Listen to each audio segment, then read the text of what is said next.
So this is going to be a little bit of me bragging, which is probably something that not many of you have heard before. But I wanted to share the story of Greenhouse because I think it's interesting to see sort of what we saw, what's changing about the world, and how that's helping us do what we do. So when we started the company, Greenhouse was in the middle of a massive, undifferentiated, commoditized industry. By my count, there were over 300 applicant tracking software out there. And so what was it that we saw that was different that is helping us achieve such great results? And what does that look like from the inside? I wanted to share a little bit of like the perspective of what we see running Greenhouse, because I think it's a fascinating story. And I've been an entrepreneur for about 20 years. Greenhouse is definitely the most exciting company that I've personally ever been involved in. So here's what it looks like from my standpoint. Revenue growth, always up and to the right. Fantastic. We've gotten lots of great press, lots of great buzz, including being named as one of the top 50 companies that might be one of the next startup unicorns, companies valued over $1 billion. We've raised money from some fantastic venture capital firms, including Social Capital, Benchmark, and Thrive Capital.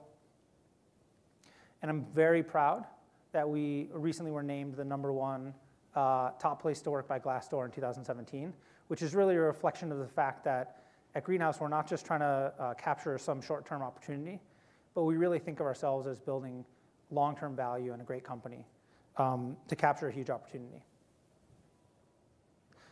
So why is that? I said I would tell a little bit of the story of sort of what we saw that helped us realize this giant opportunity.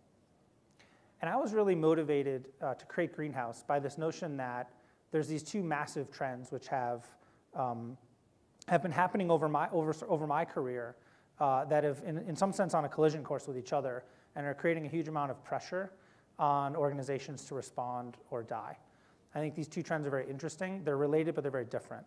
And so I wanted to talk a little bit about some of that history here for a sec. The first trend is this, that over the course of the last several decades, the nature of work has changed, right? Work itself is no longer about moving physical stuff from one place to another, right? But it's about ideas and innovation. It's about human capital. Who knows who this person is? Henry Ford. There you go. So Henry Ford, fantastic business person for his time. Henry Ford created and popularized the idea of the automated factory. And in Henry Ford's time, in the time of physical capital, that allowed you to create a massive empire, right? Through the use of machinery and standardization, you could repeatedly produce, famously any color you want as long as it's black, over and over and over again to the same standard. In a world where things were made by hand through laborious process, that was incredibly valuable. And in order to achieve that vision, this is the workplace that he provided. And when you look at Ford Motor Company of the era, and you see it reflected in the physical space, what do you notice? Well, there's this big machine with all this stuff that they're making. And then you see the people, and they're kind of all the same, right? They're all these interchangeable folks that the best one and the worst one, not really much difference, because it's all about the system and the stuff that's getting moved through it. So that's kind of what success looked like 100 years ago, right, in business. Now let's fast forward the clock. So today, in the late 90s, the internet boom happens, and everybody wants a piece of the action. And there's a huge blossoming of companies that are out to dominate this new emerging landscape of the internet. And can anybody help identify maybe one of those companies that was more successful than the rest? Okay, right. And of course, Google famously had a tremendous commitment early on to the power of human capital. And Google basically said early on, we're going to put a stake in the ground. We're going to win with the best people, right? And the way that a company like Google wins is not by having the best stuff or making the most of the stuff that they make, right? It's by creativity and innovation. And that's the difference between becoming Google and becoming InfoSeek, was the quality of the people, right? And so, again, if you look at the physical manifestation of that, if you look at the factory that Google created, if you will, it's totally different. right? The landscape at a modern technology company is all about taking those people and getting the most out of them, enabling every individual to bring the most that they can to work, to be their entire self, to be creative, to challenge, to do new stuff, not to do the same thing over and over again, because it's the landscape of ideas, it's not the landscape of physical capital. Right? So that's the first trend, is that kind of work has shifted from moving stuff around to ideas and human capital. Now, something bad happened along the way from the standpoint of a company, which is at the same time as this is happening, the power has all shifted away from those companies and to the people, right? Just when we need them the most. Okay. This was really interesting, and this one's happened in my lifetime, in my career. So I'm going to tell you the story about when I got my first job. So I graduated from the University of Michigan, 1995, with a degree in computer engineering. Now, a freshly minted computer engineer is a really valuable hot commodity, right? Well, when I graduated college, there was no LinkedIn, there was no Monster.com, there was no Glassdoor, there was no GitHub. So I couldn't showcase my work, I couldn't find new opportunities, I couldn't learn about employers, couldn't get contacted. So I went to the bookstore, I bought a book. It listed the names and addresses of companies and the name of the hiring department. And I printed resumes off at the printing center and mailed them off. And a few weeks later, got back from some of them, got an interview, and there I was. And when I got my job, believe it or not, I didn't have email, because you didn't need email at work. So there I was, stuck, right? And of course, today's employees are way more empowered than that, right? Today's employees can create their own work. They can find out about work opportunities elsewhere. They can learn more about your company before you ever meet them than I ever could before I went through a whole interview process, because they can read about you, they can talk to their friends, they can freelance through the gig economy. So today's employee has a whole new level of ownership and ownership mentality, and you can see that in every stat that we know how to measure, right? People today change jobs 7 or 8 times more than they ever did. My dad had one job his whole career. And I'm sure that's the case for many of us when we look at the generation before us. And when we look at the generation after us, they may not even have the notion of jobs. It may all just be moving in the direction of gigs. So that's a huge change. And the saying then, of course, famously is that the war for talent is over and the talent is won, right? The shift is complete and the power all lies with the individuals, right? So there's this complementary trend at the same time as businesses are moving entirely in the direction of being human capital driven. People are all of a sudden free to do whatever they want. And so what does that mean for us? Well, you need the people more than ever and they need you less than ever. And that creates a tremendous amount of pressure, as I said, on organizations to identify the people and to get the people to want to work at their organization as opposed to just sitting back and accepting applicants. So that was kind of the world that I was stepping into. And I lived that experience very directly. And so it meant a lot to me to see that so many companies were still acting the old way. So many companies are walking out into the world and still basically acting as if they had applicants that sent their resumes in like I did in paper envelopes. And your job was to choose which one of them you were going to favor with a job and bring them in. And that's not the world that today's organizations were in. And so it really occurred to me, like, why are they still acting that way? And the harsh reality is that current methods of hiring are just hitting the wall. It's not working.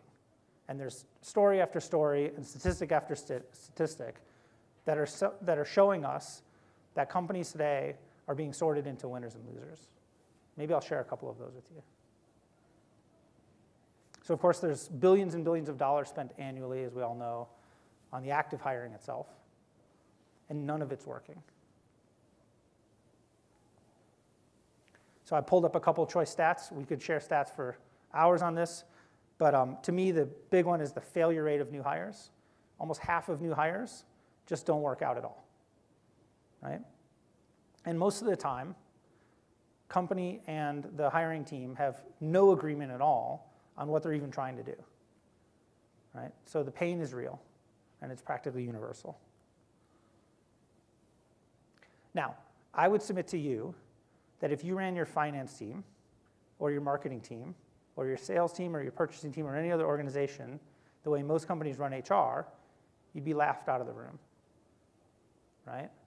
But where else in the organization do you make as big of a decision as often with as much emotional and business impact as in hiring?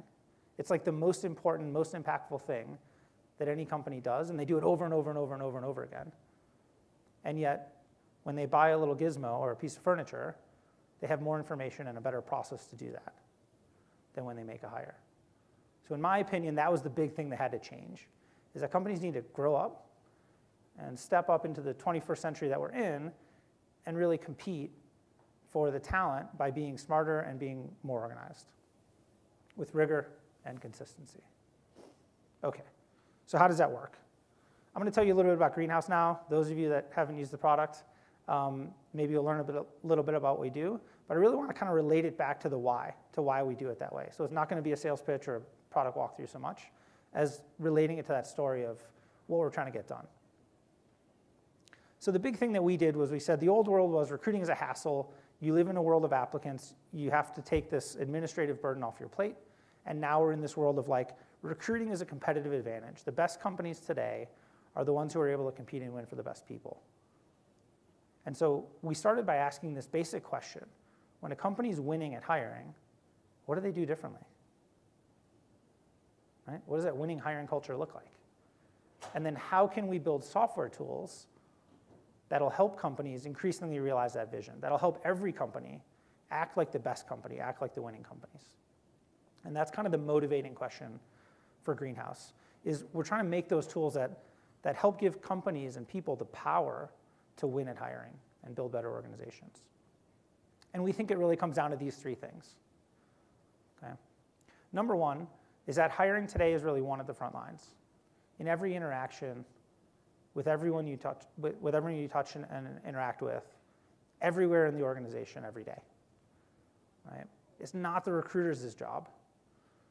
It's not recruiting operations' job to win at hiring. When somebody comes to the office as a candidate, how are they treated? How are they welcomed? Does the company know you're there? Because I would argue that most companies are great at giving that experience to their customers and prospects when there's money on the line, but they have a big blind spot when there's people on the line. Right? When somebody decides to give you an hour of their time to take an interview, how is that hour used? Are you treating that hour valuably and focusing it on asking relevant questions that matter and that are going to get the most out of that person? Or are you rushed off your desk, thrown into a conference room, and forced to sort of like twiddle your thumbs, ask brain teasers, chit-chat about hobbies, all the while you've made a decision in the first 30 seconds based on how the person looks, and you're just trying to end the meeting so you can get back to the real work, right? That's the front line. Second, recruiting is a dynamic, competitive field. It's constantly changing. I was one of the first 500,000 users of LinkedIn. So when I first became a recruiter, I would go on LinkedIn, I would email an engineer, or in-mail an engineer, and I'd say, hey, you're a programmer, I'm a programmer, let's have coffee. It was great, right? Well, today you can't do that. Even though there's 500 million programmers on LinkedIn, 500 million people on LinkedIn. Why? Because there's 500 million recruiters. The world changes. And so it's a constant dynamic. There's new technology, there's new innovation. The sources of recruiting that used to work no longer work. And we have to seek out new innovation. And secondly, is we have to be able to monitor what's happening inside of our own organization. We can't just develop some habits and kind of pass the folklore on from generation to generation.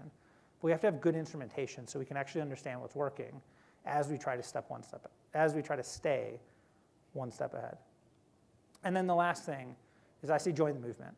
The thing that I've been most happy about since I started Greenhouse was the realization that as hard as it is, and as long as we have to go as an industry to really make recruiting and talent acquisition what it can be, at the same time, is I'm really heartened to see that there's an active, vibrant movement of forward-thinking people who are trying to make a difference, who care a lot, who are really smart and quite nice.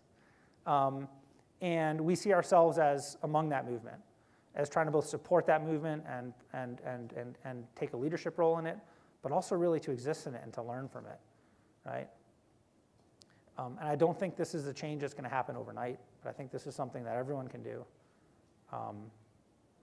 At places like this, in venues like we provide, Greenhouse Open and various community events, to learn from each other and share ideas. But I think if I fast forward the clock a couple decades, I think that movement takes hold, and the talent of talent is completely different.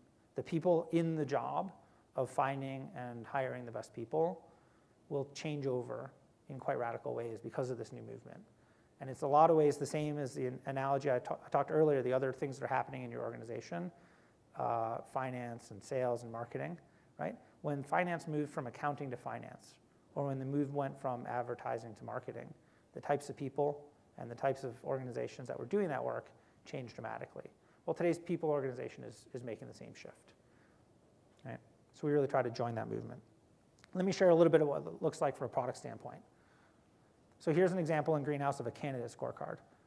Now, it's just a checklist, right? But it embodies a vision. It embodies the idea that when you set out to hire, the very first thing you should do before you do anything else, before you post the job, before you buy an ad, before you interview someone, is stop and make a plan, right? Your hiring team, your HR folks are going to collaborate and say, who are we trying to hire? Because if you don't know what you're trying to find, you're never going to find it. Okay, so you make a plan, you set a target. Then you collaborate. So again, the idea with Greenhouse is before you've posted the job, before you've gone haywire with trying to spray and pray your ads, you're now talking about, okay, which of us is going to play which roles in the organization? How are we going to move the candidates through so that by the end of the process, we have a really good handle on who we're talking to, and we've had the opportunity to sell them on the opportunity to work at our company. Okay. This is winning at the front line. This is in Greenhouse what we call an interview kit, and this is sort of where the rubber hits the road. Because in everyone's organization, you've got interviewers every single day getting on the phone with candidates or going in rooms with candidates to interview them with no idea why they're in the room, with no preparation, with no goal, with no script, maybe with no resume, right? And guess what? The candidates are super prepared. The candidates want the job at your company if you've done something good. The candidates have taken practice interviews, right? The candidates have talked to their friends about what they're going to be asked. So they'll win if you let them. So the idea with an interview kit is to help arm your business users with an important tool so that when they show up at their interview, they know who they're meeting with, they know why they're in the meeting, they have a good handle on like the questions they're supposed to ask and how they can prepare better for that meeting. And then you'll see there's a tab here for a scorecard, which will help them after the meeting to give you relevant, useful, fact-based feedback about that process. So you can make smarter decisions based on evidence as opposed to based on bias and preconception. And this is a great way to bring that person, that interviewer, into the process. You know, so many times as HR folks, we're in the kind of cop role where we're trying to make people do things and give them more forms that are required and get them in more trouble and fill out more TPS reports and things. You know, this is a way to really arm that person with something that makes their life easier. You've prepared them for a meeting that they often find stressful and confusing. And afterwards, instead of having to write an essay to HR, you've given them a really useful tool where they can click on some icons that everybody understands and give really powerful insights into that candidate so that we can make a good decision.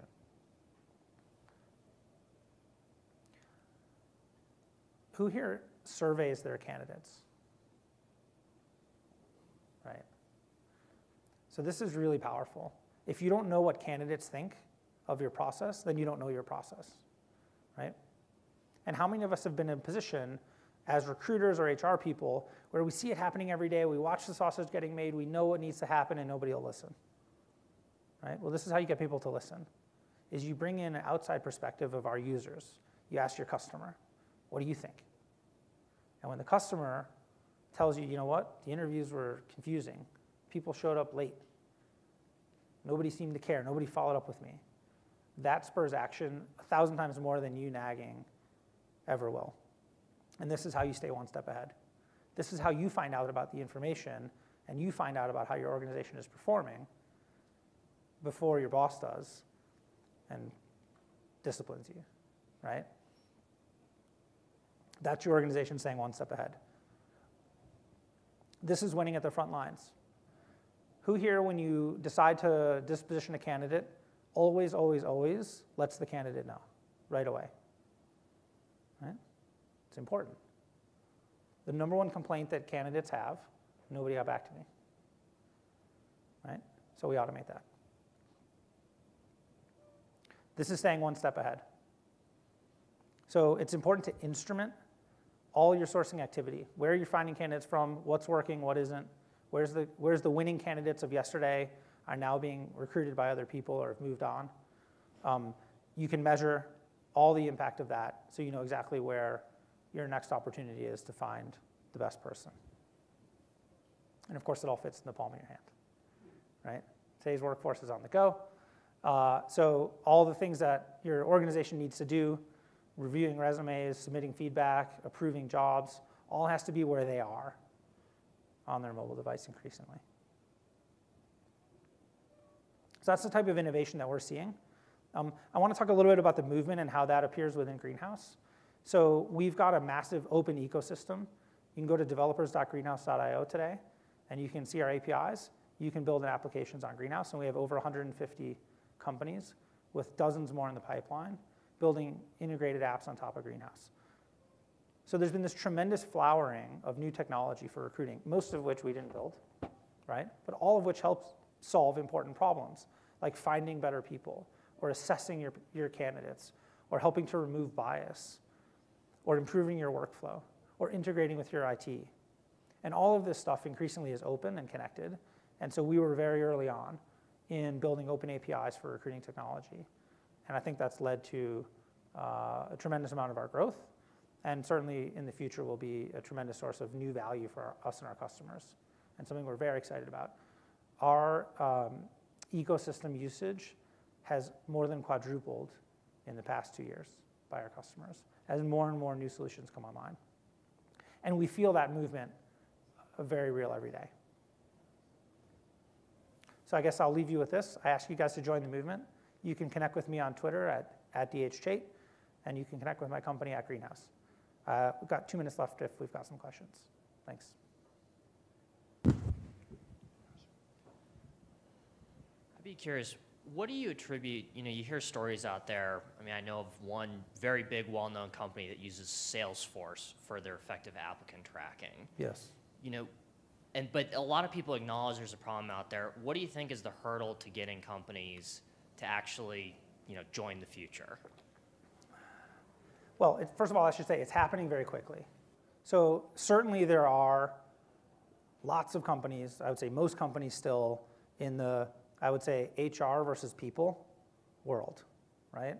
But it's happening super quickly. I think at big companies where there's big entrenched software, it tends to happen a little bit later. Then, for us, our first customers in 2013, we launched the product, were almost exclusively like venture-backed in the Bay Area in technology. But just in the last few years, that's completely changed.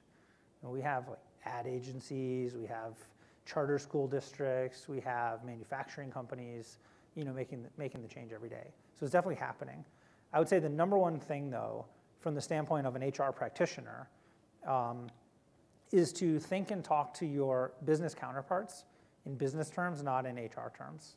So many times, HR recruiting people, we talk about time to hire and time to fill and these recruiting and HR metrics, and wonder why business people don't care and don't listen. Well, your CFO cares about revenue and profit. And so thinking about what can you do to impact revenue and profit through better people practices will get an audience, and is the thing that I see most different than anything else at the companies that are winning at hiring, is that mindset of there isn't this different thing of people and business. It's no, the business is the people. Same thing. Is that? Hey, Daniel. Congratulations on the growth and the product. I'm just curious on that interview, that candidate interview feedback survey. Yes. Is it confidential? Because if it's not, I'm just curious if candidates really would tell the truth if they know that it's going to be seen by someone. Yeah, so we've done a lot of work on making sure that works well. Basically, as a company, you can set up some rules about those surveys going out. So you can say, I only want to survey people that go out who've made it a certain distance into my pipeline. I don't want to survey if you've just applied on Craigslist and got rejected. without talking to someone. So maybe you only want to survey people who've made it to a face-to-face stage. And then the software automates the whole decision process around who and when. So like you won't get more than one survey every few months. If you apply to 5 jobs and get rejected, you won't get 5 surveys because that makes you feel like a jerk. And as a company, you can see the feedback, but you can't see it attributed to individuals. You can see it anonymized and aggregated. So you know by department and by team like how you're doing, but you don't say like Bob Smith said you were bad, right? The other thing that it automates is it only will send the survey out after you're done interviewing. So because Greenhouse runs the interviewing process and knows when you've been dispositioned, the software waits until after you're out of the process to send you that. Because obviously if you were still interviewing for the job and you got a survey saying, what do you think about the company? And oh, it's anonymous and we're not gonna look, like you still are gonna wonder. So we always make sure that you're no longer interviewing with the company.